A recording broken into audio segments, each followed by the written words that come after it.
여러분, 이사야 7장 하면 우리가 사실은 잘 알려진 성경입니다. 특별히 14절 보시면 동정녀의 몸을 빌려 태어나실 메시아, 처녀를 잉태하는 그 이름을 임마누엘이라 하리라. 너무도 많이 알고 있는 구절입니다. 이사야 7장 14절은 우리가 정말 많이 들었고 많이 알고 있습니다. 근데 그 앞부분에 대한 배경을 우리는 뒤에가 너무 유명하면 앞전후가 사실 좀 손해를 봅니다. 좀 소외되는 그럴 수가 있거든요.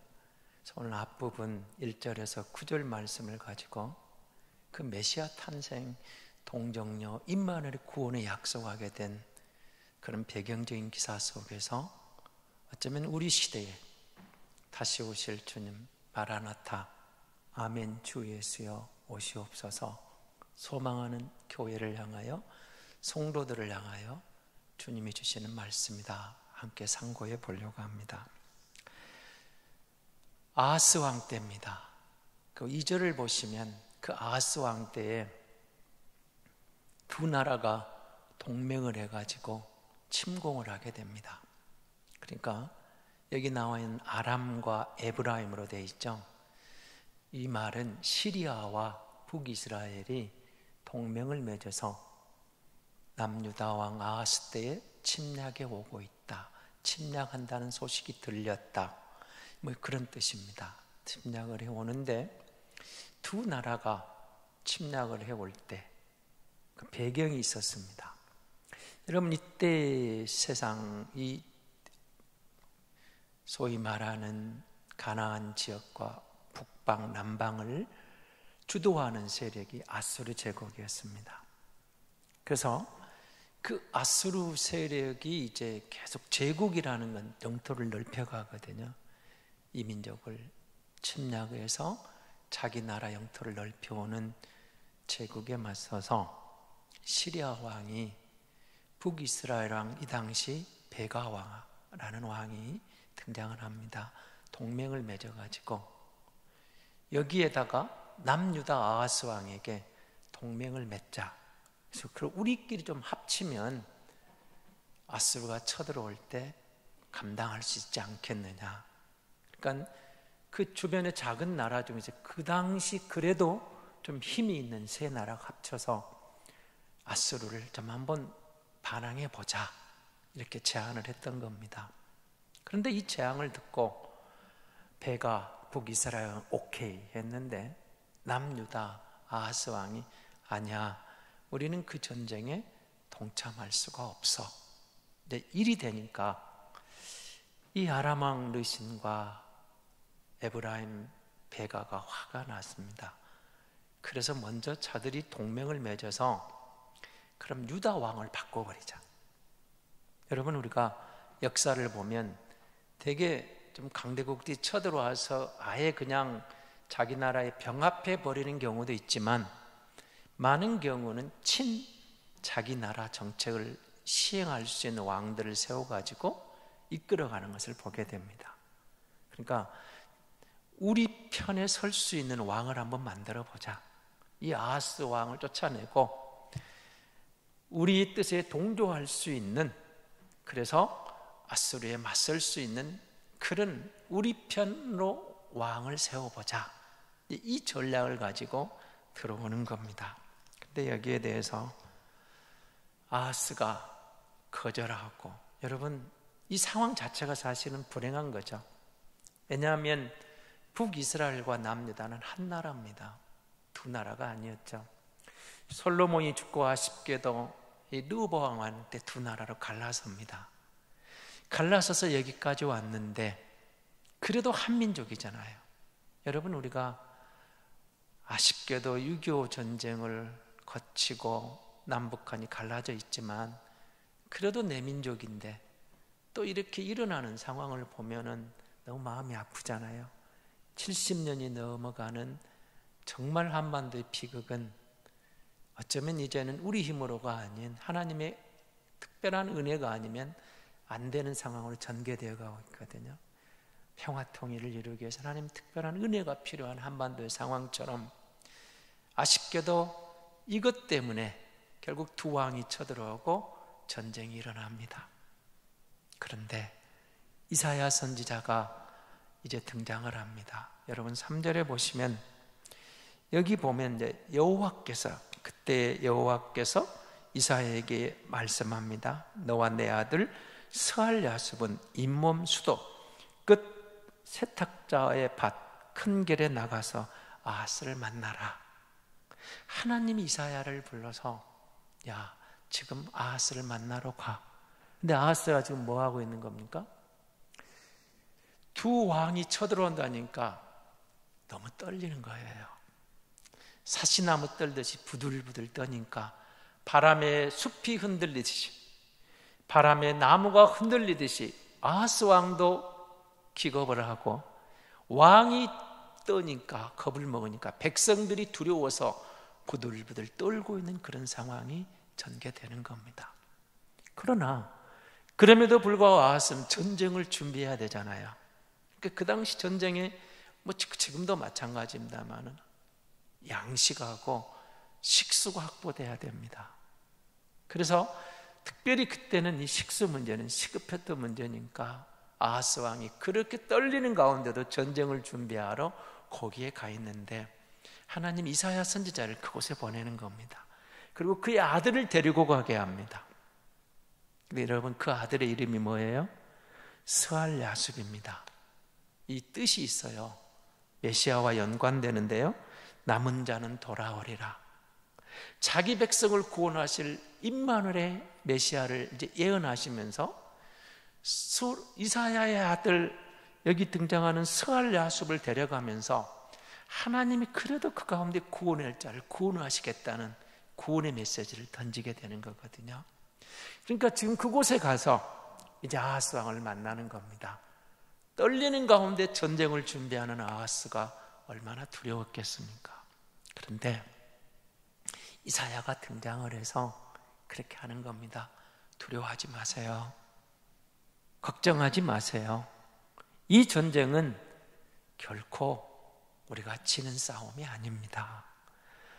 여러분 7절 한번 보실래요? 그렇게 되어 있습니까?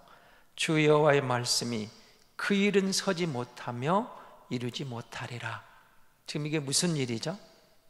시리아 왕하고 북이스라엘 왕이 손을 잡고 남쪽의 유다 왕 아하스를 없애고 새로운 왕을 세우는데 르말리아의 아들, 지금 누구도 알지 못하는, 그러니까 자기 편에 설 수 있는 왕을 세우는데 사실은 다윗의 후손이 아니에요. 다윗의 후손. 여러분 이 말씀을 보면서 저는 이런 생각을 해봤습니다. 여러분이 시편을 읽어보시면 시편에 감사시도 있고 찬양시도 있고 제왕시도 있고 있는데 사실은 거의 절반에 가까운 시편들이 탄식시입니다. 탄식해요. 그걸 뭘 우리가 보여준 줄 아십니까? 우리가 그렇게 바라보는 믿음의 영웅들에게도 인간은 탄식하는 경우가 더 많다는 거예요. 여러분 삶을 돌아보면서도 우리가 막 감사하고 기뻐하는 순간도 있지만 때로는 예기치 못한 상황 앞에서, 위기 앞에서, 시련 앞에서, 풍랑 앞에서 탄식하면서 어찌할 바를 모를 때가 있다는 거예요. 우리도 그렇지 않을까요? 어쩌면 지금 우리 상황이, 이 나라의 상황이, 한국 교회의 상황이, 우리 교회의 상황이, 우리 가정, 나의 문제들이 탄식하는 경우에 탄식. 여러분이 부탁을 드리고 싶은 것은 그 상황에 대해서 너무 여러분 센 체 하지 마세요. 강한 척 하지 마시고 난 이거 괜찮아. 아니에요. 그런 다윗 같은 위대한 왕도, 시편의 유명한 그런 믿음의 용사들도 그 문제를 갖고 하나님 앞에 와서 그대로 털어놓잖아요. 탄식해요. 하나님 힘듭니다. 하나님 어쩌란 말입니까? 하나님 이 문제 어쩌라고 이럽니까? 세상을 향해서는 정말 강한 사람들이 하나님 앞에 무릎을 꿇으면서 하나님 날 아시잖아요. 내 형편 아시잖아요. 그대로 털어가는 토해. 자기의 심령을 토해요. 자기의 마음을 토해내는 거예요. 하나님 이것 좀 보세요. 어쩌란 말입니까? 내가 뭘 잘못했습니까? 어떻게 해야 됩니까? 그렇습니다. 여러분, 하나님 앞에 무릎을 꿇고 탄식하는 것 두려워하지 마세요. 세상에 우리에게 부딪혀오는 문제 앞에서는 우리가 믿음으로 강하고 담대하게 맞서 싸우고 나가야 될 때가 많겠지만 하나님 앞에 와서 센 척하지 마세요. 하나님, 나 이래요, 아파요, 힘들어요, 지쳐요, 나 혼자 감당하기 어려워요, 어쩌란 말이에요. 하나님 앞에 탄식을 해요, 탄식. 그런데 여러분, 그 탄식시를 듣다가 이들이 꼭 답을 얻어가요. 그 탄식시 끝에 가면 감사함에 가는데요, 두 가지 이유 때문에 그랬습니다. 첫째는 탄식하다가 할 말을 잃어요. 할 말 없어요. 잠잠히 주님만 바라봅니다. 나의 도움이 어디서 올까? 산을 바라봅니다. 성전을 바라봅니다. 주변을 바라봅니다. 하늘을 바라봅니다.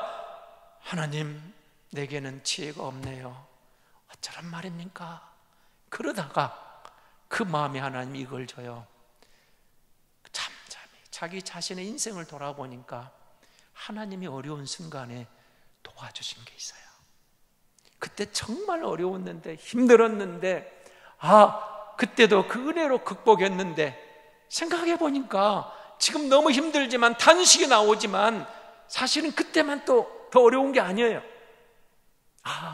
그때도 주님이 도와주셨는데, 그걸 생각하면 이거 아무것도 아니구나. 그래서 이사야가, 여러분, 사무엘상 하 7장 16절에 등장하는 다윗의 언약, 그러니까 여러분, 저들이 그렇게 지금까지 기대하고 왔던 다윗 왕조에 대한 신앙 한번 보겠습니다. 사무엘하 7장 16절에 있는 말씀인데요, 한번 같이 보겠습니다. 사무엘하 7장 16절입니다. 내 집과 내 나라가 내 앞에서 영원히 보존되고 내 왕위가 영원히 경고하리라 하셨다 하라. 하나님이 다윗을 불러서 너는 내 마음의 합한 자라, 너무 좋으셔서 네 왕위가 계속되고 영원히 보존되고 네 왕위가 영원히 지속되리라. 그런데 실제적으로 남왕조 유다의 지난 날을 돌아보니까 단일 왕조예요. 다윗의 후손으로 계속 이어온 거예요. 물론 여러분, 이 앞에 보시면 이제 이세벨의 딸 아달랴가 왕비가 되고 자기 남편이 죽고 아들이 죽는 순간에 다윗 왕이 씨를 말리려고 해요. 그리고 자칭 왕이 돼서 7년 정도 아달랴가 여왕이 돼요. 절대 위기죠. 여러분, 한번 생각해 보세요. 그때도 아달랴가 왕이 되어가지고 씨를 말려버렸어요. 그런데 하나님이 기적적으로 한 살박이 한 아이를 구해내셔서 다시 회복해 나가시는, 정말 나라가 풍전등화와 같은 다윗 왕조의 그 이런 언약이, 다윗의 언약이 깨어지는 같은 절대 위기가 있었는데 하나님이 그 한 살 박의 아이를 건져내서 보호해가지고 다시 회복시킨 역사가 있거든요. 그래서 이사야가 그 약속에 근거해서 시편의 탄식시처럼 탄식하다가 하나님이 전에 이렇게 하셨는데 그 말씀을 붙잡고, 보세요, 걱정하지 마십시오. 이거는 단순한 군사적이 아닙니다. 저들하고 우리 같은 싸움이, 우리 눈에 보이는 싸움이 다가 아닙니다. 저들의 의도가 뭡니까? 아하스를 패하고 자기 마음에 드는 왕 다윗 왕조의 씨를 패하고 다른 왕을 세워서 자기 편을 만들려고 하는데, 걱정하지 마십시오. 이 나라는 언약의 백성입니다. 다윗 왕조의 신앙이 있는 곳입니다. 다윗의 언약이 있는 곳입니다. 하나님이 아달랴 때도 기가 막힌 순간에 건져냈지 않습니까? 그러니 걱정할 필요 없습니다. 두려워하지 마십시오. 그래서 오늘 보면 마지막 절에 9절 끝에 보십시오. 끝에 뭐라고 되어 있습니까? 만일 너희가 굳게 믿지 아니하면 너희는 굳게 서지 못하리라. 이 말을 바꾸면 이런 뜻입니다. 너희가 굳게 믿으면 너희는 굳게 서리라. 너희가 굳게 믿으면 너희는 굳게 서라. 뭘 믿으라는 겁니까? 뭘 굳게 믿어요? 하나님을. 뭘 굳게 믿으라는 겁니까? 약속을. 뭘 굳게 믿으라는 겁니까? 하나님이 너희를 택했다고 너희가 지금 믿고 있지 않느냐? 너희가 성민이라고 자부심을 갖고 있지 않느냐? 너희가 다윗 언약에 그 충실해서 왔다고 긍지를 갖고 있지 않느냐? 그럼 이 문제 앞에서도, 국난의 이게 앞에서도 굳게 믿으면, 하나님을 절대 신뢰하면, 하나님을 절대 의지하면 하나님이 너희를 굳게 세워줄 것이다. 걱정하지 말아라. 이렇게 말하는 겁니다. 여러분, 그냥 어떤 이루하는 말이 아니에요. 아달랴 때 그랬잖아. 과거를 생각해봐. 정말 위기였잖아. 어려운 순간이 있었잖아. 근데 지금 너는 은혜로 여기까지 왔잖아. 지금 그 문제 힘들지, 탄식이 나오지, 걱정하지 마. 이것도 하나님이 함께하면 걱정 없어. 네 아들의 이름을 봐. 스알야숲, 이사야의 아들의 이름이야. 남은 자는 구원하시리라. 끝까지 견디는 자는, 믿음에 굳게 서는 자는 믿음을 굳게 세우면 하나님이 너를 굳게 세워갈 거야. 아하스 이렇게 말하는 겁니다. 그런데 여러분, 우리가 꼭 그것만 갖고 됩니까? 또 하나님이 시편의 탄식 가운데 이런 이야기를 줘요. 여러분, 기도하다 그거 있죠. 탄식하다가 아무 할 말을 잃어버릴 때가 있어요. 기도도 안 나와요. 찬양도 안 나와요. 그런데 오늘 아침 여러분, 새벽 예배 본문이 욥기, 그리고 드디어 4장에 욥의 친구들이 이제 욥에게 많은 말을 하기 시작하거든요. 엘리바스가 등장을 해요. 그런데 여러분, 그 직전 3장 끝을 한번 보십시오. 세 친구가 들어와가지고 욥을 만나가지고 할 말을 잊어버립니다. 너무 비참해요. 들은 것보다 훨씬 비참해요. 할 말을 잃어버린 세 친구 어떤 게 하던가요? 일주일 동안 아무 말도 안 해요. 그냥 그 곁에 있어줘요. 잠잠히 있어줘요. 그런데 그게 욥에게는 엄청난 위로가 돼요. 아무 말 않고 일주일 동안 가만히 있는데 그게 위로가 돼. 우리가 오해하는 게 있어요. 내가 누구에게 많이 해주고 권면해주고 막 해주면, 아니요. 욥의 세 친구가 적어도 3장 그 일주일 동안 잠잠히 욥의 곁에 있을 때는 욥하고 공감대가 세워지는 거예요. 이게 뭐야? 너무 힘들어. 너는 정말 신실한 사람이었는데 이게 뭐야? 잠잠한 일주일 동안 동행하는 동안에, 그 침묵 속에 있는 동안에 욥에게는 엄청난 위로가 된 거예요. 힘이 되었어요. 근데 그 4편부터 마지막 21장까지죠. 22장 쭉 이렇게 이어오는, 사실은 25장까지 쭉 세 친구의 막 반론이 이어질 때는 욥이 상처가 받아요. 어마어마한 상처를 입어요. 여러분, 우리가 그럴 순간이 있어요. 할 말을 잊었어요. 기도가 안 나와요. 찬송도 안 나와요. 멀뚱멀뚱 십자가만 바로, 아니면 그냥 울다가 그냥 가만히 있는데 찬송과 가사가 떠올라요. 그리고 하나님의 말씀이 스쳐 지나가는 거예요. 그런데 그 말씀은 묵상하면 묵상할수록, 그 찬송은 부를수록 어쩌면 이렇게 내 형편에 딱 맞는 말씀이고 내 형편에 딱 맞는 찬양이에요. 하나님이 주시는 약속이 확인되는 거예요. 그리고 그것이 힘이 되어서 탄식이 감사로 바뀌어요. 그게 탄식시거든요.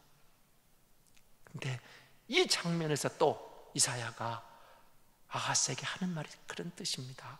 여러분, 하나님 말씀을 한 군데 더 보겠습니다. 열왕기하 16장 7절 8절인데요. 이사야가 아하스를 찾아왔는데 아하스가 사실은 이렇게 하고 있었습니다. 여러분 보십시오. 열왕기하 16장 7절 8절입니다. 보겠습니다. 아하스가 아스로 왕 디글라필레셀에게 사자를 보내 이르되, 나는 왕의 신복이요 왕의 아들이라. 이제 아람 왕과 이스라엘 왕이 나를 친히 청하건대 올라와 그 손에서 나를 구원하소서 하고, 아하스가 여호와의 성전과 왕궁 곳간에 있는 은금을 내어다가 아스로 왕의 예물로 보냈더니, 이사야는 거기 가면 안 돼요. 이건 군사적인 문제가 아니에요. 언약의 문제예요. 이것은 정치적인 외교 문제가 아니에요. 믿음의 문제예요. 가지 마세요. 그런데 아하스가 아스루 왕을 사자를 보내서 뭐라고 있는 겁니까? 하나님의 성전에 있는 은금을 벗겨내고 드러내고 자기 왕국에 있는 은금을 보화를 끄집어내 가지고 조공으로 바치면서 도와주세요. 한순간 이기는 모면합니다.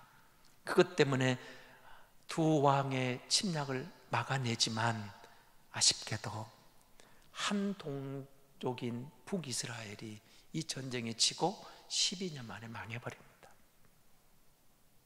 그리고 뒤에 이제 65년 이야기는 사마리아가 그 뒤에 흘러가면서 아수르에 의해서 혼혈 정책으로 의해서 65년대에 가서 좀 지난 때에는 나라가 완전히 회복될 수 없는 그야말로 잡종이 되어버리는 거예요. 이사야가 이렇게 말하는 겁니다. 너희가 굳게 믿지 아니하면 너희는 굳게 서지 못하리라. 다른 건 문제가 아니야. 믿음의 문제야. 우리가 하나님 앞에서 택함받은 국가로 언약의 백성으로 다윗의 후손으로 왕권이 이어지고 다윗의 언약이 있잖아. 구원을 경험했잖아. 그 하나님은 지금도 신실하신 하나님인데 저 아수르 의지하는 게 아니라 믿음의 문제야. 언약의 문제야. 이 싸움은 하나님의 그 약속과의 문제야. 하나님의 주권의 문제야. 하나님의 섭리의 문제야. 이걸 정치적으로, 외교적으로, 군사적으로 풀려고 하지 마세요. 우리 왕의 믿음이 어디 있습니까? 우리의 믿음이 어디 있습니까? 우리가 하나님 앞에 지금 신실하게 서 있습니까? 이걸 보자 그 말이에요. 여러분 뒤에 똑같은 상황이 여러분 히스기야 시대 전개되잖아요. 그러나 히스기야가 이사야의 말을 듣고 하나님 앞에 무릎을 꿇었을 때 그날 밤에 여러분 아수르 군대 18만 5천 명을 하룻밤에 주님이 물리쳐 버리시거든요. 히스기야가 무력으로 싸운 게 아니었어요. 사랑하는 성도 여러분, 그렇습니다. 오늘 우리는 이 말씀을 접하면서 하나님에 대한 도전에 대해서 하나님이 어떻게 처리하는가를 보셔야 돼요. 약속의 문제입니다. 언약의 문제입니다. 믿음의 문제입니다. 그 문제에 대해서 하나님의 주권에 대해서 하나님의 섭리에 대해서 도전이 올 때 하나님이 하나님의 방법으로 대처한다는 약속을 주시는 겁니다. 이 상황이 우리 앞에 되어지는 것들을 보시면 여러분 그 마지막에 나와 있는 굳게 믿지 아니 믿다라는 말이 사실은 아멘하고 연결되어 있어요. 어근이 같아요. 아만. 그래서 아멘, 진실로 참으로 맞습니다 이런 뜻이지 않습니까? 그러니까 무슨 말입니까? 너희가 진실로 여호와의 약속을 믿는다면, 믿음이 있다면 하나님이 지켜주실 거야.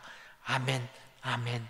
하나님에 대한 믿음을 갖고 있으면 그걸 경험할 거야. 너희가 아멘, 아멘 이걸 경험하게 될 거라고 선포하고 있는 거예요. 여러분 그렇습니다. 절대 신앙이란, 절대 믿음이란 때로는 우리 앞에 탄식하는 경우가 있어도, 길이 안 보여도, 정말 절대 이긴 것 같아도 우리 하나님이 어떤 하나님과에 대한 지난 날을 돌아보고 오늘 외우신 그 약속의 말씀과 찬송을 붙잡고 하나님의 말씀에 근거해서 우리의 믿음으로 아멘, 아멘, 믿음으로 아멘하고 하나님이 말씀이 맞습니다. 이 상황이 하나님 손에 있습니다. 하나님의 주권의 문제입니다. 하나님에 대한 도전은 하나님이 반드시 막아주시고 우리를 인도해 주실 줄로 믿습니다. 이 하나님에 대한 전폭적인 신뢰는, 하나님에 대한 절대적인 신앙은 하나님이 반드시 우리를 굳게 세워주시는 줄로 믿습니다.